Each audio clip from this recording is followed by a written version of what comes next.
திருச்சியிலிருந்து வருகை புரிந்திருக்கிறீங்க ஜோதிட பேராசிரியர்.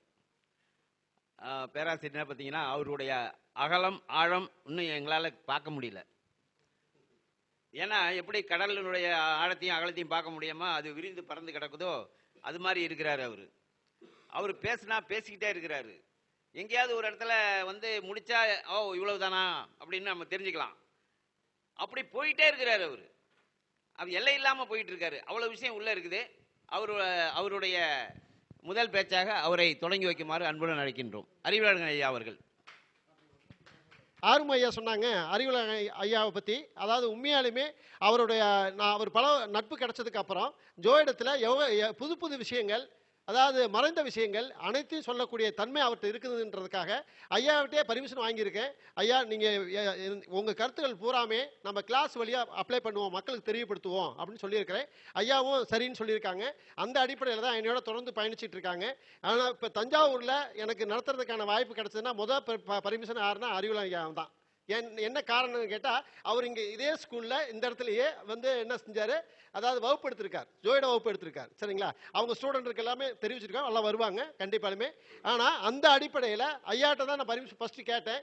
ஆனால் அது எதிர்ச்சியாக என்ன செஞ்சிருச்சு, என்னுடைய ஸ்டூடெண்ட்டோட வீட்டுக்காரமாக இந்த ஸ்கூலில் ஒர்க் பண்ணுறாங்க. அவர் ஐயாவை கேட்டதுக்கு அப்புறம் தான் இங்கே வந்தேன். அதுக்கப்புறம் தான் இந்த விஷயம் எனக்கு தெரியும். சரிங்களா? அப்போ பாருங்க பிரபஞ்சம் எந்த அளவுக்கு நம்மளுக்கு தொடர்பு பண்ணுதுன்னு பாருங்க. சரிங்களா? அப்போ ஏதோ தொடர்பு அடிப்படையில் நம்ம நினைக்கிறோம், அதுக்கப்புறம் முடிச்சு கொடுக்குறாரு கடவுள். சரிங்களா? நினைக்கிறது நம்மளா இருந்தாலும் கூட முடிவு தானே முக்கியமானது. சரிங்களா? அந்த அடிப்படையில் அறிவுலகன் ஐயா தான் நம்மளுக்கு முழு சப்போர்ட் பண்ணி தஞ்சாவூர் நடத்துறதுக்கான வாய்ப்பை பண்ணி கொடுத்தாரு. அப்படிங்கிறதுனால அவர் தலைமையில் நடத்தணும் அப்படிங்கிற ஒரே வைக்கிரத்தில் நம்ம புது முயற்சியோட ஐயாவை சப்போர்ட் பண்ணாரு. ஐயா அவங்கள வருக வருகை என வரவேற்கிறோம். ஐயாவுடைய சிறப்பான கருத்துக்களை பதிவு பண்ணுமாறு கேட்டுக்கிறேன். ஓகேங்க ஐயா.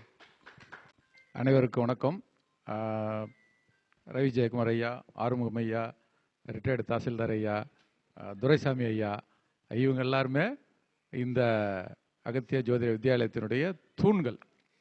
ஏன்னா தனியாக ஒருத்தரால் இந்த அளவுக்கெல்லாம் பண்ண முடியாது. இத்தனை பேருடைய சப்போர்ட் கண்டிப்பாக தேவை. இது ஒரு பல்கலைக்கழகமாக தான் நான் பார்க்குறேன். ஏன்னா படிப்பு அறிவு இல்லாத காலத்தில் இந்த உலகத்திலே முதல்ல தோணுனது நாலந்தா பல்கலைக்கழகம். இன்றைக்கி அந்த பீகாரில் மக்களுடைய படிப்பறிவு ரொம்ப கம்மி, லிட்ரேச்சர் ரேஷியோ பார்த்திங்கன்னா ரொம்ப கம்மியாக இருக்குது. 40% கூட இல்லை.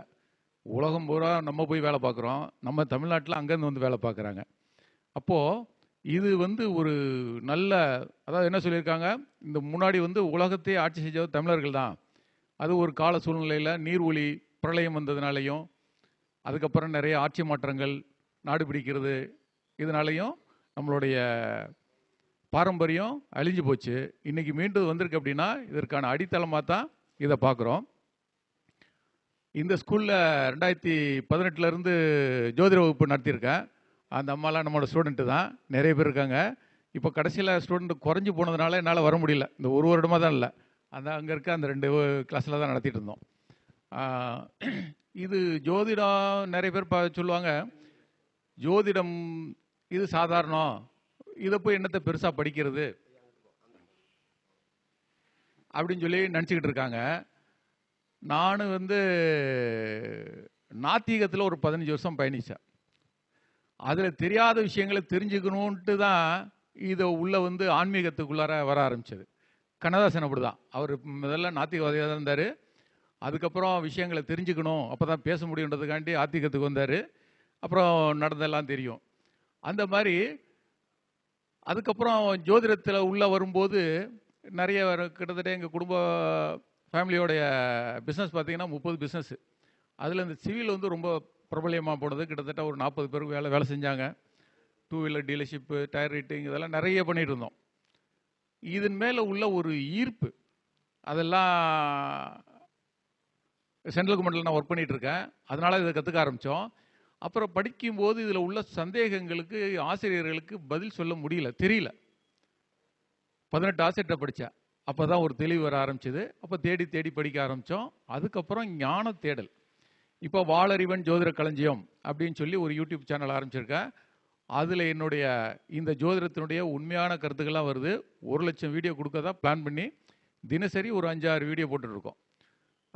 அதை மேற்கொண்டு இந்த மாதிரி வித்யாலயங்களுடைய இந்த யூடியூப் சேனலுக்கெல்லாம் போய் பேச ஆரம்பிக்கிறேன். முதல்ல போய் பேசும்போது ஆதித்ய குருஜியோடைய மீட்டிங்கில் போய் பேசுகிறோம். இந்த டாப்பிக்கை யாருக்கு தெரியாத டாபிக் ஆரம்பித்த உடனே 2வது நிமிஷம் இறக்கி விட்டாங்க. அது சேலத்தில் நடந்த மாநாடு. அடுத்தது ஈரோட்டுக்கு போய் பர்மிஷன் வாங்கி பேசுகிறேன். அடுத்த 3வது நிமிஷத்தில் இறக்கி விட்டாங்க. ஏன்னா நல்ல கருத்துக்களை, உண்மையான கருத்துக்களை சொல்ல விட மாட்டாங்க. ஏன்னா அவங்களுடைய இது பாதிக்கப்பட்டுரும். அதனால் என்ன பண்ணுறாங்க, இந்த அலோவ் பண்ணுறதில்ல. ஏன்னா அவங்க மட்டுமே முதன்மையாக இருக்கணும். அது பொய்யோ தவறோ தன்னை முன்னிலைப்படுத்தியே பேசிகிட்டு இருக்காங்க. அது அவர்களுடைய வளர்ச்சிகள் அப்படியே எல்லாரும் நினச்சனால யாருக்கும் தெரியக்கூடாதுன்னு நினச்சா அந்த ஜோதிட கலையே அழிஞ்சு போச்சு. எதுவும் தெரியாமல் இன்னைக்கு மாறுபட்ட விஷயத்தில் வேற வேறையாக போயிட்டு இருக்கு. ஒரு காலத்தில்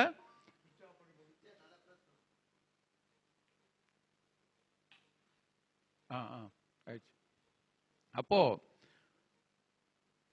இதில் நிறைய தேடி பார்க்கும்போது எல்லாரும் பலன் சொல்றதுக்கே முன்னாடி ஃபார்வர்ட் போய் பலன் எப்படி சொல்றது அதை பற்றியே பார்த்துட்டு இருந்தாங்க. அதில் நமக்கு ஏற்பட்ட சந்தேகங்கள்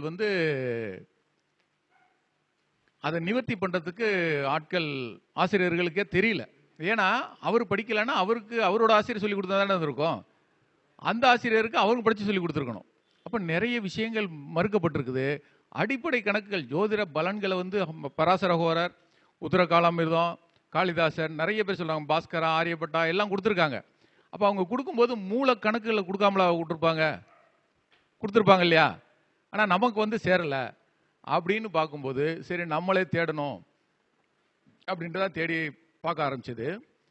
அப்போ போகும்போது அடிப்படை கணக்குகள் முழுமையாக நமக்கு கிடைக்காம விட்டு வச்சிருக்காங்க. நமக்கு என்ன சொல்லியிருக்காங்க, சந்திரன் பூமியை சுத்துது, பூமி சூரியனை சுத்துது. ஸ்கூல் வரைக்கும் அவ்வளோதான் சொல்லி கொடுத்துருக்காங்க. பூமி சூரியனை சுத்துது, அதோட நிறுத்திட்டாங்க. ஆனால் இந்த சூரியன் சக்தி மையம்ன்ற ஒரு இடத்தையும் சுத்துது. அந்த சக்தி மையம்னா இந்த பூனம் அண்டம்னு சொல்கிறோம் இல்லைங்களா? ஒரு அண்டம் நூற்றுக்கணக்கான சூரியங்களை உள்ளடக்கியது. 4 கரங்களாக சுக்லாம்பதம், சசிவரதம், சதுர்புஜன் சொல்லுவோம் இல்லைங்களா? அப்போ அந்த பிரபஞ்சம் சிவன் இருக்க இடம் தான், அதான் சிவமையம். இந்த சக்தி மையம் சிவமையத்தை சுத்துது. இந்த சிவமையத்துக்கு நாம் போகணுன்னா 200 மில்லியன் ஒளி ஆண்டுகளில் டிராவல் பண்ணணும். அப்போ ஒளியினுடைய வேகம் என்பது ஒரு நொடிக்கு 3 லட்சம் கிலோமீட்டர். சூரிய ஒளி பூமிக்கு சேர்றதுக்கு 8.23 நிமிஷம் ஆகுது. கணக்கு பண்ணிங்கனாக்கா 150 கோடி கிலோமீட்டர் இருக்குது சூரியன்லேருந்து வர்றதுக்கு. நாம் இந்த சூரிய குடும்பத்தில் பால்வெளி மண்டலத்தில் இருக்க சூரிய குடும்பத்தில் இருக்கோம். அப்போது இதுக்கு அருகாமையில் இருக்க நட்சத்திரம், இந்த கோள்கள் செல்லும் பாதைக்கு அருகாமையில் இருக்க நட்சத்திரம் எதுனாக்கா அல்டிபரான்னு சொல்லக்கூடிய ரோஹிணி நட்சத்திரம் தான் பக்கமாக இருக்குது. அந்த ட்ராக்கை ஒட்டுன மாதிரி இருக்கும். அதுக்கு போகிறதுக்கே 65.3 வருஷம் எடுத்துக்குது ஒளி வேகத்தில் போனால். அப்போ எவ்வளோ தூரம் அப்படின்னு சொல்லி இதெல்லாம் ஆய்வு பண்ணும்போது தெரியுது.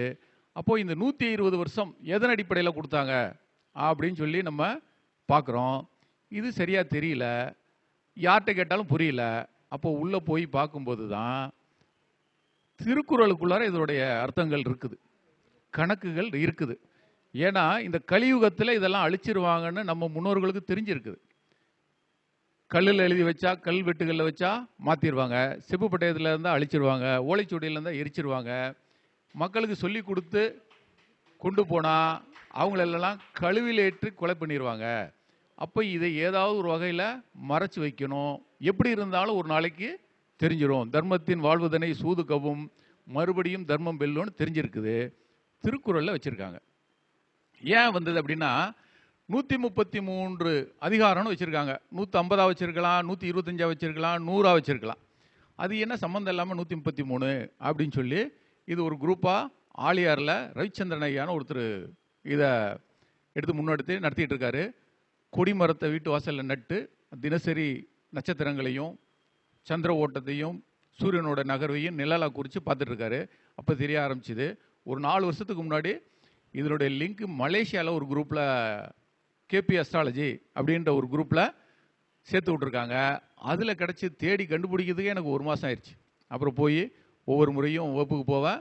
அந்த குரூப்பில் இணைஞ்சு பார்க்கும்போது கற்போட்டம் பார்க்குறதுக்கெல்லாம் சொல்லி கொடுத்துட்ருக்காங்க. அப்போ அதில் பார்க்கும்போது இந்த 120 வருடம் ரொம்ப நேரம் பேச முடியாது, இதெல்லாம் மாதக்கணக்காக வருஷக்கணக்காக நடத்துனது பெரிய சப்ஜெக்ட். ஆன்மீகம் அதெல்லாம் வரும். அப்போ 120 வருஷம் எங்கேருந்து வந்துச்சு அப்படின்னா இந்த வான் மண்டலத்தில் நட்சத்திரங்களை பிரிச்சிருக்காங்க. 13.20 அப்படின்னு பிரிச்சிருக்காங்களா? இப்போ 13.20 சரியான அளவாக இருக்குன்னு போய் பார்த்தா செக் பண்ணால் நேரடியாக கிடையாது. 8 டிகிரியில் இருக்குது. 24 ஒரு நட்சத்திரத்துக்கும் இன்னொரு நட்சத்திரத்துக்கும் இடைவெளி 8 டிகிரியில் இருக்குது, 9 டிகிரியில் இருக்குது, 24 டிகிரியில் இருக்குது. அப்போ ஈவனாக இல்லை. அப்போது நமக்கு ஒரு யோசனை தோணுது. எதற்காகனா இது சமமாக இருக்கணுன்றதுக்காக இந்த 360 டிகிரி பாகையை 27 நட்சத்திரங்களை வகுத்தா 27ஆல் வகுத்தீங்கன்னா 13.33ன்னு வரும். இது டிஜிட்டல். அப்போ கோணத்தில் போட்டோம்னா 13.20. இந்த 13.33 அப்படின்றத தசா புக்தின்னு எடுக்கிறோம் பார்த்தீங்களா? 9 கிரகங்கள் தானே புக்தி. 9 கிரகத்துக்கு தான் நம்ம புத்தி எடுக்கிறோம். ஆனால் தசா புத்தி, தசம் என்றால் 10. இந்த 9ஆல் பெருக்குனீங்கன்னா 120 வரும். இந்த 360 27ஆல் வகுத்தா 13.33 வருது.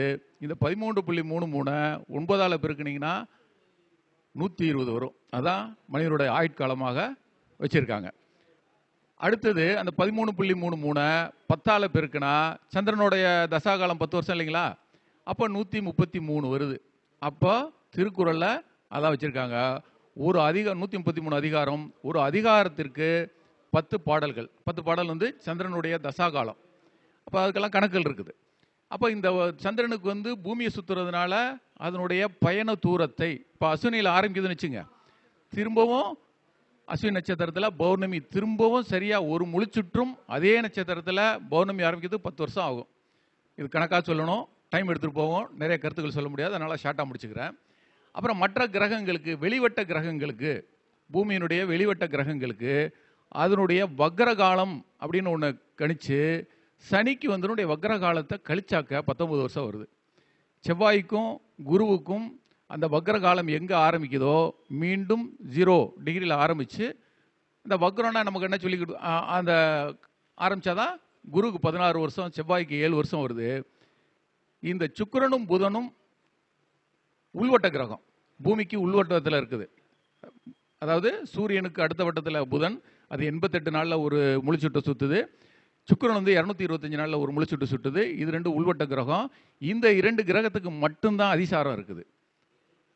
வெளிவட்டத்தில் இருக்கக்கூடிய செவ்வாய், குரு, சனி இதுக்கெல்லாம் வக்ரம் மட்டும்தான் இருக்குது, அதிசாரம் கிடையாது. ஆனால் அதுக்கு போட்டுருக்காங்க. இப்போ குரு வந்துட்டு அதிசாரமாக வந்துட்டு திரும்ப வக்ரமாக போயிருக்குது. அப்போ இதெல்லாம் பிழைகள், அங்கே உள்ள தவறுகள் நடந்துருச்சு. இதை பழைய காலத்தில் இந்த சைக்ளோ ஸ்டைல் பண்ணுவாங்க. ஒரு நகலெல்லாம் இப்போ ஜெராக்ஸ்லாம் இப்போ தானே வந்தது. அப்போ ஆரம்பத்தில் வந்து இப்படி சுற்றுவாங்க, ஒரு மைய தடவி சுற்றும் போது வரும். அந்த மாதிரியான இந்த பஞ்சாங்கங்கள் நடந்துட்டு இருக்குது. இது 420 வருடங்களாக தவறி போயிடுச்சு அப்படிம்பாங்க. நம்ம கிராமங்களில் பேசி இருக்கும்போது சொல்லுவாங்க, பழைய விஷயத்தை யாராவது பேசிட்டு இருந்தா, அவன் கிடக்கிறாயா திருத்தாத பழைய பஞ்சாங்கம் அப்படிம்பாங்க. அது வந்து சொல் வழக்கில் இருந்தாலும், ஏன்னா அப்போ 420 வருஷமாக சொல்லிகிட்டே வந்திருக்காங்க. உண்மையான பூசாரிகள் கோயிலுக்குள்ளேருந்து வெளியில் வந்துட்டாங்க. உள்ளே போய் இருக்கவங்களாம் இன்றைக்கி வேற, அவங்களுக்கு தெரியல. அதனால இதெல்லாம் என்ன பண்ணுறது தெரியாமல் நடந்துக்கிட்டு இருக்குது. அது வேற அரசியல்.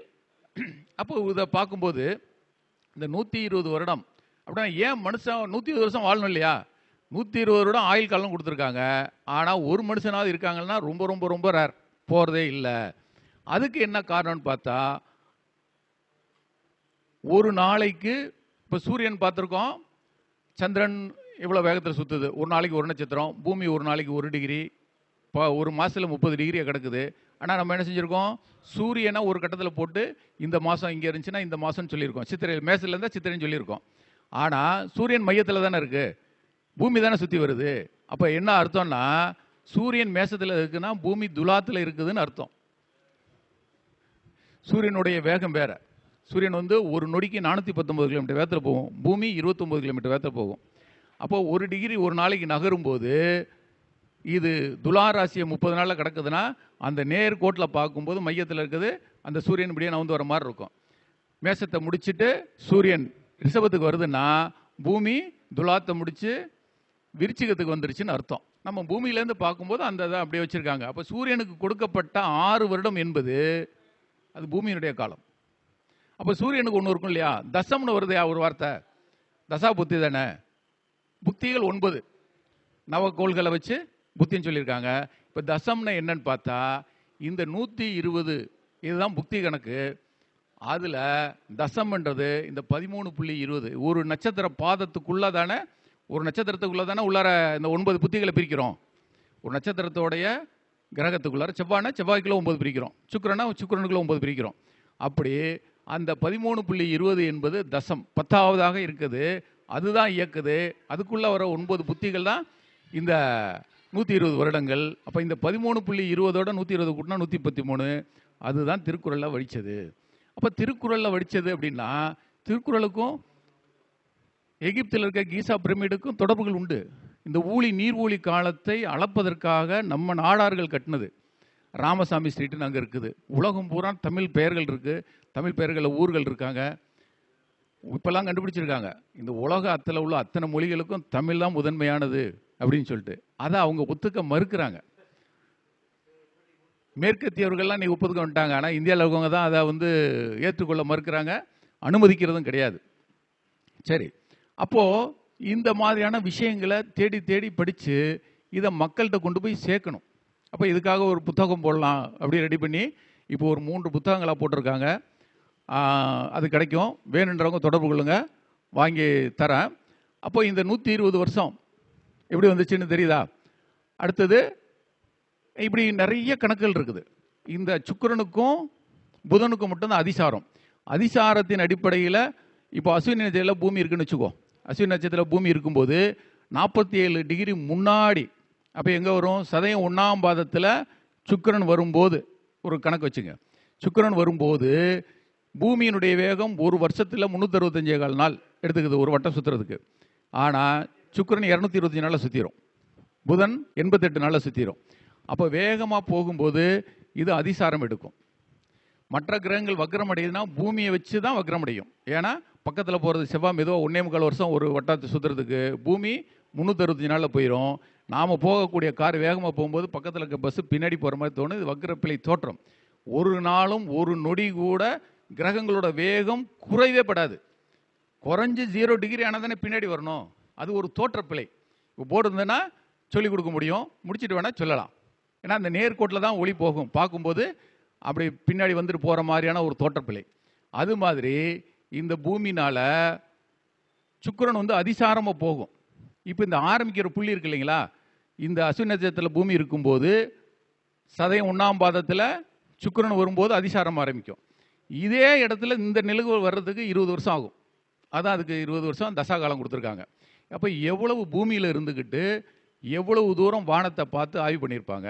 அதே மாதிரி புதனுக்கு 17 வருஷம்னா அதே மாதிரி அது 17 டிகிரியில் அதிசாரம் ஆரம்பிக்கும். பூமிக்கு 17 டிகிரியில் வரும்போது ஆரம்பிக்கும். அப்போ உத்திரட்டாதி நட்சத்திரம்னு நினைக்கிறேன். அந்த இடத்துக்கு வரும்போது இந்த அதிசாரம் ஆரம்பிக்கும். இதே இடத்தில் மீண்டும் நிகழ்வதற்கு 17 வருடங்கள் எடுத்துக்கும். சந்திரனுக்கு மட்டும்தான் அதனுடைய நகர்வை வச்சு சொல்லக்கூடியது. அப்போ சூரியனுக்கு 6 வருஷம் கொடுத்துருக்காங்க. அப்படின்னா சூரியனை சுற்றி பூமி சுற்றி வருது.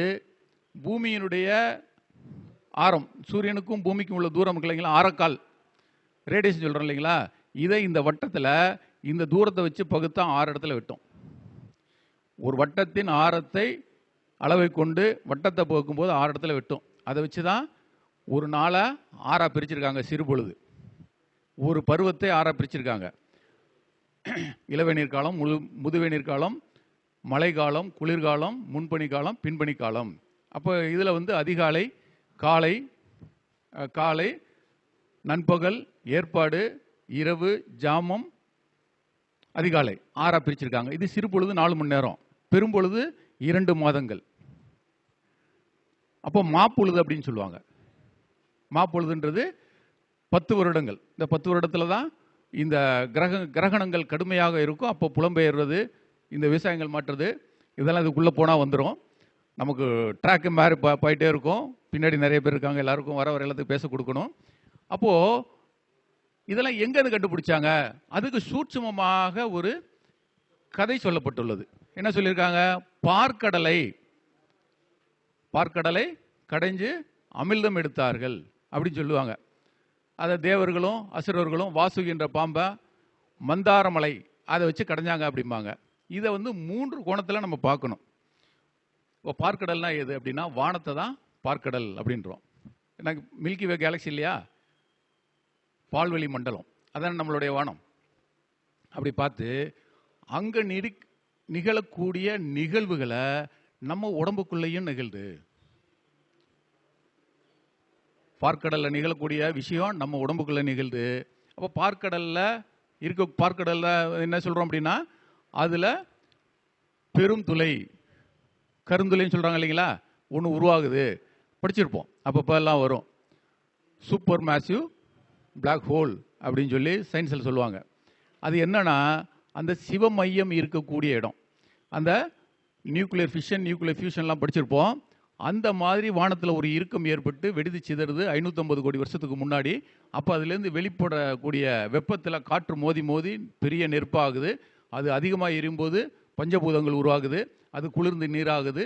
அது ஃப்ரீஸ் ஆகி உறைஞ்சு சின்மமாகுது. இதான் பஞ்சபூதம் அப்படின்றாங்க.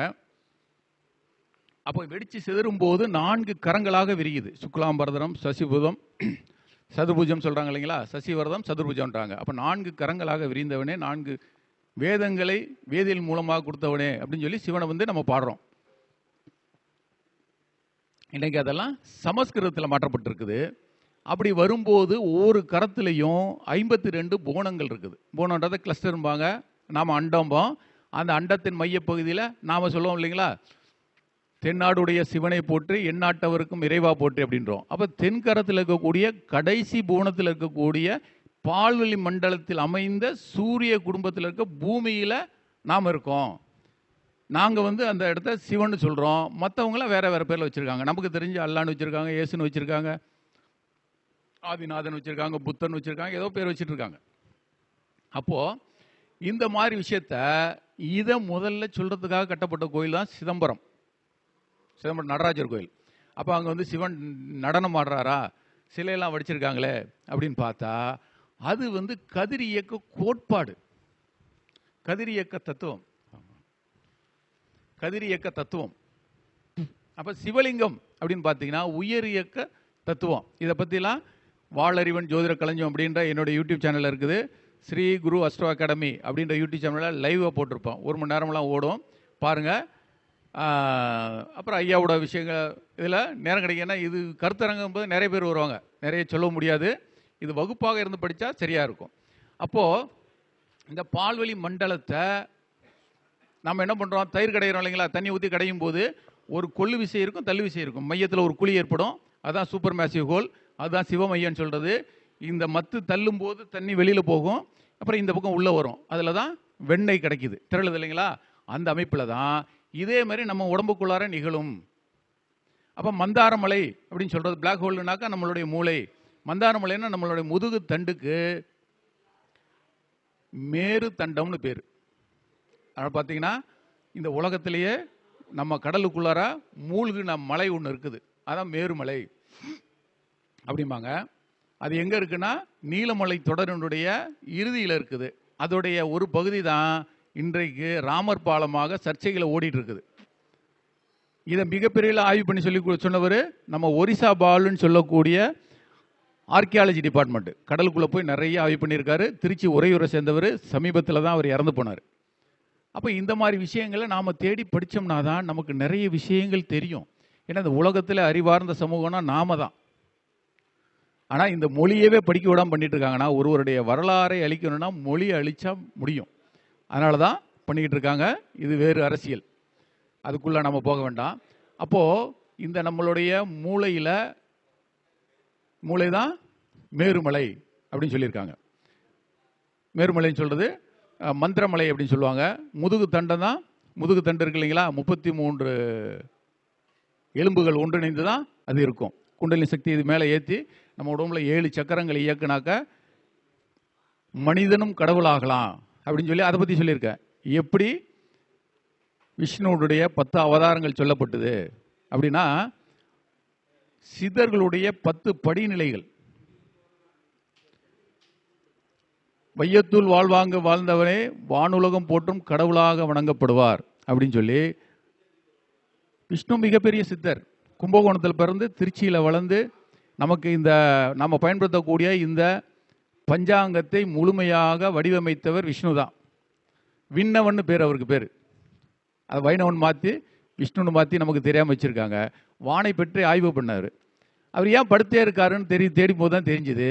சாயந்தரம் 6 மணி, அதாவது சூரியன் மறைஞ்சோடனே நிலாக்கல்னு சொல்கிற மலைக்கோட்டை மேலே போய் படுத்துடுவார். அங்கேயும் திருவள்ளரை, ஆதி திருவள்ளரை, அங்கேயும் போய் படுத்துட்டு இரவு முழுக்க வானத்தை அண்ணாந்து பார்த்து படுத்துக்கிட்டு பார்த்தா கழுத்து வலிக்காது. நம்ம இப்படி அண்ணாந்து பார்த்தோம்னா கொஞ்ச நேரத்தில் கழுத்து வலிச்சிரும். அப்போ இருந்து நீரின் அதிபதியானவர், நீர் மேலாண்மையில் ஊர் ஓரத்தில் ஏரிக்கு ஒரு ஐயனார், ஊருக்கு ஒரு பிடாரி. அப்போ இதெல்லாம் உள்ளே போய் நிறைய கோயில்களை பற்றி தேடி தேடி அலைஞ்சு படித்து நிறைய விஷயங்களை கேதர் பண்ணி வச்சுருக்கேன். இன்னும் 2 வருஷம் சர்வீஸ் இருக்குது. அது முடிச்சாச்சுன்னா முழுமையாக ஆய்வு பண்ண மக்களுக்கு தொண்டு செய்ய வந்துடுவோம். இதில் வீட்டில் பெரிய எதிர்ப்பு, வெளியில் போகக்கூடாதுன்னு. அது எல்லா வீட்டிலும் இருக்கும். அப்போ இந்த வானத்தில் நடக்கக்கூடிய இந்த பார்க்கடலை கடைதல் அப்படின்னா உள்ளார வச்சுருக்காங்க. ஒன்று வானம், இந்த அண்டத்தை பற்றி ஆய்வு பண்ணுறது. 2வது நம்ம உடற்கூறு ஆய்வு பண்ணுறது. 3வதாக நம்மளுடைய உள்ளத்தை, மூச்சுக்காற்றை. அதுதான் வாசுகி பாம்பு. மந்தாரமலை என்பது நம்மளுடைய மூளை, முதுகுத்தண்டு, இது சம்மந்தப்பட்டது. அண்டத்தில் உள்ளது பிண்டம். இந்த 3ஐயும் கனெக்ட் பண்ணிங்கனாக்கா இந்த பார்க்கடலை கடைந்து அமிழ்தம் வந்தது அப்படின்றத முழுசாக தெரிஞ்சுக்க முடியும். அப்போது இது உள்ளே போனீங்கன்னா மிகப்பெரிய சயின்ஸு. இது அந்த காலத்தில் மக்களுக்கு சொன்னால் புரியாதுன்றதுக்காக இந்த மாதிரி சிறு சிறு கதைகளாக நமக்கு தத்துவார்த்தங்களாக வடித்து கொடுத்தாங்க. ஆனால் பின்னாடி வந்த யூதர்கள் இது அத்தனையும் மறைச்சிட்டு மிகப்பெரிய அரசியல் பண்ணி நம்மளை படிக்காத முட்டாளாக்கி படிக்கவே விடலை. காதில் ஈயத்தை காய்ச்சி ஊற்றணும், நாக்கு இருக்கிறது, மூக்கு இருக்கிறது எல்லாம் சொல்லியிருக்கலாம். சாமி கண்ணை குத்துவோம் அப்படின்னு. சாமின்றத இப்போ பார்த்தீங்கன்னா இந்திரா காந்தி பீரியடில் மிஸ்ஸான்னு ஒரு சட்டம் போட்டாங்க. சாமியை திருப்பி போட்டிங்கன்னா மிஸ்ஸான்னு வரும். பயம் வரணும். சாமினா பயம், கண்ணை குத்தும். தண்டனை கொடுக்குறது என்ன பண்ணுவாங்க? ஒரு மிகப்பெரிய ஆச்சாரியார் வந்து இந்த ஆசிரியர் கல்வியை கற்றுக் கொடுக்குறேன்னா கண்ணை குத்தி விட்ருவாங்க. கண்ணு தெரியாமல் வாழ்நாள்லாம் பூரா கஷ்டப்படுவாங்க. அதுக்கு குறைவான தண்டனை மூக்க இருக்கிறது. அதுக்கு குறைவானது சொல்லிக் கொடுத்தா நாக்கு இருக்கிறது. இப்படியாக அங்கங்களை ஹீனம் பண்ணுவது ஒரு மிகப்பெரிய தண்டனையாக அரசர்களுக்கு கீழே இருக்கக்கூடிய அதிகாரிகள் செஞ்சுட்டு இருந்தாங்க. அதிகாரிகளை போய் சொல்ல முடியாது. நம்ம ஒரு பக்கம் பார்த்தா ஆன்மீகம்னு நம்மளை யோசிக்க விடாமல் அவங்க ஒரு பக்கம் இழுத்து போயிட்டு இருக்காங்க. இன்னொரு பக்கம் நாத்திகவாதிகள், இவங்க சொல்கிறதெல்லாம் போய் நம்பாதீங்க, மூட நம்பிக்கை அப்படின்னு சொல்லி இவங்க இருக்கிறாங்க. இதுக்கு இடையில் இந்த பார்க்கடலை கடைவது மாதிரி நாம் தேடி கண்டுபிடிச்சோம்னா தான் நமக்கு இந்த விஷயங்கள் தெரிய ஆரம்பிக்குது. அப்போ நிறைய விஷயங்கள் இது மாதிரி. அப்போ இந்த வாசுகி பாம்புன்னு சொல்லலாம் இல்லைங்களா? பாம்பு இடைவிடாத நம்ம மூக்கு வழியாக மூச்சு உள்ள ஓடி சுற்றி இந்த பக்கம் போய் அந்த பக்கம் போய் இந்த பக்கம். அப்போ ஒரு மூச்சை தேவர்கள் வந்து வால் பக்கம் பிடிச்சாங்க, அசுரர்கள் வந்து தலைப்பக்கம் பிடிச்சாங்க அப்படின்றாங்க. வாளை பிடித்தது என்பது நல்ல குணம். ஞானம், தேடல், அறிவு, சிந்தனை, அறம் இதெல்லாம் தேவர்களுக்கு ஒப்பாக சொல்லப்பட்டது. இது இடகலை என்று சொல்லக்கூடிய இடது நாசியில் ஓடக்கூடிய சுபகிரகங்களுடைய நாடி. சந்திரன், சுக்கிரன், புதன் இதெல்லாம் ஓடும். அப்போ வலது நாடியில் ஆண் கிரகங்களுடைய சூரியன், சனி, செவ்வாய். வலது நாடியில் இது பிங்கள்னு சொல்லக்கூடியது ஆண் கிரகங்கள் ஓடக்கூடியது. இந்த அடிப்படையில் தான் இந்த நாள் உருவாக்கப்பட்டது.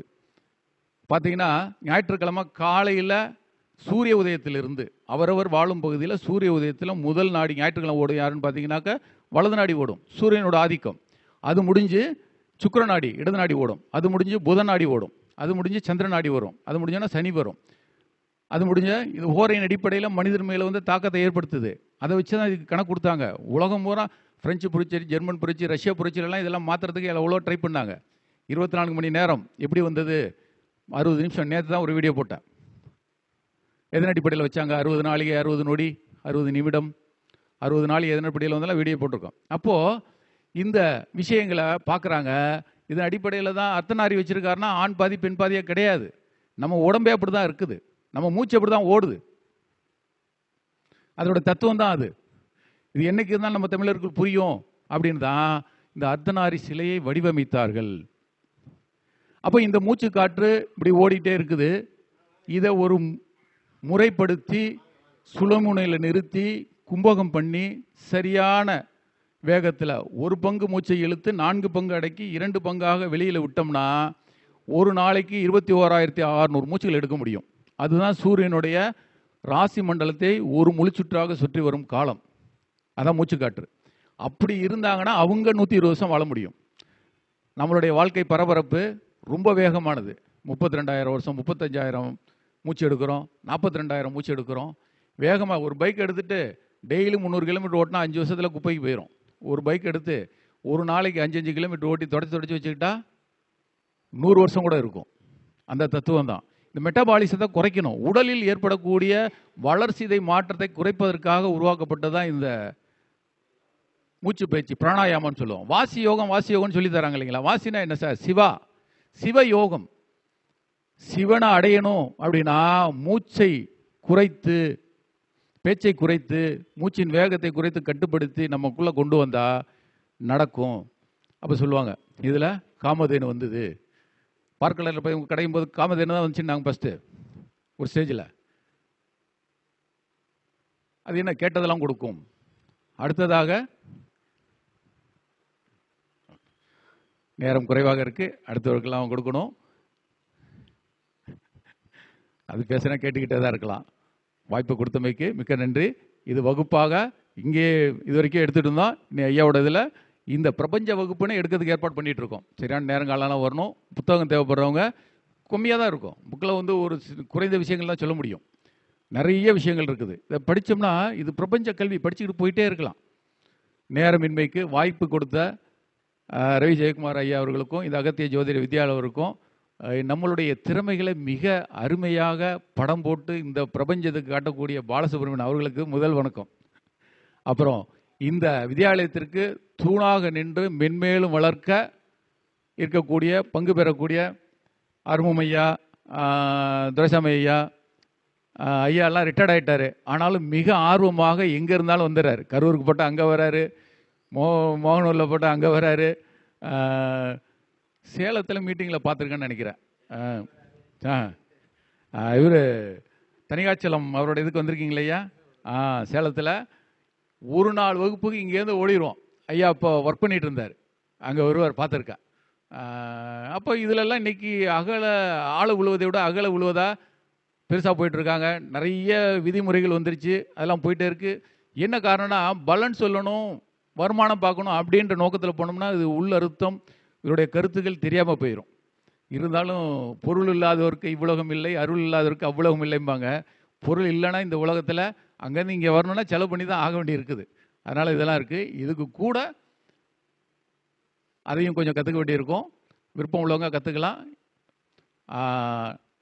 வாய்ப்பு கொடுத்தமைக்கு நன்றி. நன்றி, வணக்கம்.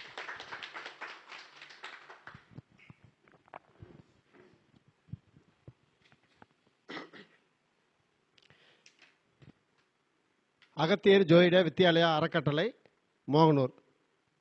அங்கேருந்து தஞ்சாவூரில் இந்த இடத்துல, அதாவது டிகே சுப்பையா நாயுடு ஸ்கூலில் நடத்துறதுக்கான ஐயா முதலே சொன்னேன். ஐயா மூலம் தான் இந்த வாய்ப்பு எனக்கு கிடைச்சிது அப்படிங்கிறது தான் நிதர்சனமான உண்மை. அந்த அடிப்படையில் ஐயா தலைமையேற்று நடத்தி கொடுங்க ஐயா அப்படின்னு சொன்னேன். அந்த அடிப்படையில் தான் ஐயா முதல் பீச்சை பண்ணாங்க. அதாவது நாங்கள் ஒவ்வொரு கருத்தரங்கத்திலையும் 4 தலைவர்கள் போடுவோம். ஏன் 4 போடுறோம் அப்படின்னா, 4ங்கிறது ராகு. நம்மளுக்கு ராகு தான் யோகி. அதனால ராகு 4 தலைவர்களை போட்டு தான் இந்த விழாவை சிறப்பிப்போம், நடத்திக்கிட்டு இருக்கிறோம். இது வரைக்குமே பிரபஞ்சம் சப்போர்ட் பண்ணுது. இன்னொரு விஷயம், நல்ல விஷயம், டீங்கிற எழுத்துல, அதாவது இப்போ தஞ்சாவூரா டி எழுத்து ஆரம்பிக்குது. நான் மோகனூரில் தான் ஃபஸ்ட்டு கருத்தரங்க ஆரம்பித்தேன். எம்மில் ஆரம்பிக்கும். எம்முக்கும் டீக்கும் நம்பர் என்ன, நியூமராலஜி நம்பர்னு தெரியும் உங்களுக்கு எல்லாத்துக்குமே. 4 தான். சரிங்களா? இது பிரபஞ்சம் எனக்கு கொடுத்த கிஃப்ட்டு. சரிங்களா? அதாவது ஆரம்பித்ததுக்கு அப்புறம் தான் இதெல்லாம் கேதர் பண்ணோம். ஆனால் அந்த அடிப்படையில் தான் இயங்கிக்கிட்டு இருக்கிறோம். அதே மாதிரி எல்லா இடத்துலையும் மணப்பாறையில் நடத்தணும், முசிறியில் நடத்தணும், தாம்பரத்தில் நடத்தணும், சென்னை தாம்பரத்தில் நடத்தணும். இது எல்லா இடத்துலையும் நடத்துகிற இடத்துல பூராமே இந்த டிஎம் எடுத்து ஆரம்பிக்கிற இடத்துல ஆரம்பிப்போம். அந்த அடிப்படையில் ஐயாவோட சப்போர்ட் கிடைக்கும், இங்கே செஞ்சிடலாம் அப்படின்னு செஞ்சோம். சரிங்களா? ஏன் ராகு முன்னிறுத்தி செய்கிறோன்னா, என்னுடைய யோகம் ஒன்று. அதாவது 9 கோள்களில் ராஜா கோள் எதுனா ராகு தான். 9 கோளில் ராஜா கோள் ராகு தான். அப்போ ராகு தான் தலைமை. சரிங்களா? அதாவது கர்மாவுக்குள்ள முதல் கதாநாயகன் ராகு தான். அதாவது கேதுங்கிறது இப்போ ஒரு வாசப்படி, வீட்டுக்கு வாசப்படி எதுங்க? வாசப்படி என்ன கிரகமாக எடுத்துக்குவீங்க? வீட்டு வாசப்படி என்ன கிரகமாக எடுப்பீங்க? ராகுன்னு அர்த்தம். பின் வாசல் என்ன கிரகமாக எடுப்பீங்க? கேதுன்னு அர்த்தம். அப்போ ராகுல தொடங்கி கேதுல முடியும்னு அர்த்தம். பிரபஞ்சத்தோட நீதி அதுதான். சரிங்களா? அப்போ தலைவாசல் என்ன இயக்கமாக இருக்குது அப்படின்னா, பாம்பு தலை எடுக்கிற மாதிரி அப்ப படம் எடுக்குதா பாம்பு? அப்ப படம் எடுக்கிற பவர் எதுங்க? முதல் தலைவாசல் தான். அப்ப தலைவாசல் வழியா வரும்போது அப்ப ராகு வழியா தான் உள்ள வரோம். சரிங்களா? அப்ப ராகுங்கிற தலைமை அடிப்படையில தான் 4 பேரை போட்டு நடத்திக்கிட்டு இருக்கிறோம். தலைவர் பூரா ராஜாக்கள். சரிங்களா? கௌரவ அழைப்பாளர்லாம் மந்திரிகள். சரிங்களா? அது கேதுகள் அப்படிங்கிறதுக்கு அர்த்தம். சரிங்களா? அப்ப அந்த அடிப்படையில் ஒவ்வொரு தலைமை பொறுப்புலையும் போடும்போது 4 பேர் போட்டு தான் நடத்திட்டு இருக்கிறோம். அந்த அடிப்படையில் முதல் தலைமையை பொறுப்பேற்று நடத்தி கொடுத்த அறிவுலை ஐயா அவங்களுடைய பீச்சை பதிவு பண்ணாங்க. ஜோதிட கருத்துக்களை மிக அருமையாக பதிவு பண்ணியிருக்காங்க. அதாவது அவங்கள வச்சு ஜோதிட கருத்துக்களை எல்லா மக்களுக்கும் பரப்பலாம்னு நினச்சிருக்கிறோம். ஆனால் அவங்க வந்து ஆன்மீகத்திலையும் ஜோதிடத்திலையும் ரொம்ப ஆழ்ந்து பேசுறாங்க. சரிங்களா? ஆனா இப்ப மேலோட்ட ஜோதிடத்துக்கு வந்துட்டு நம்பலாம். அதனால அவர் ஐயா பேசுறப்ப புரியாத மாதிரி தெரியும். ஆனா உட்கார்ந்து சிந்திச்சு பாத்தீங்கன்னா மிக அற்புதமான கருத்துக்களை கொடுத்துட்டு இருக்காங்க. சரிங்களா? அதனால அதுதான் நிதர்சனமான உண்மை. அதை கேட்கற இப்ப யூடியூப்ல பாக்குற கூட நேரம் இல்லை நம்மளுக்கு. அந்த அளவுக்கு பார்த்துட்டு இருக்கிறோம். ஏன்னா ஒரு 5 நிமிஷம் வீடியோ வந்தா 2 நிமிஷம் வீடியோ வந்தா பாக்குறாங்க.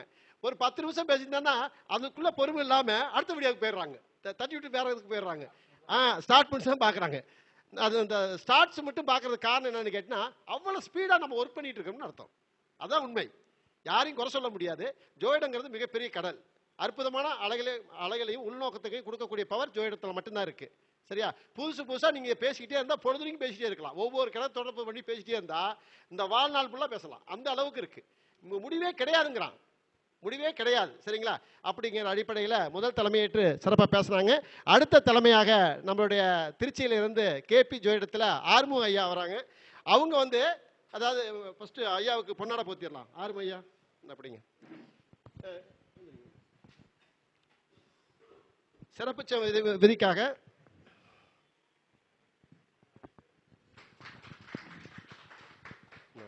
கொடுங்க. அப்படிங்க.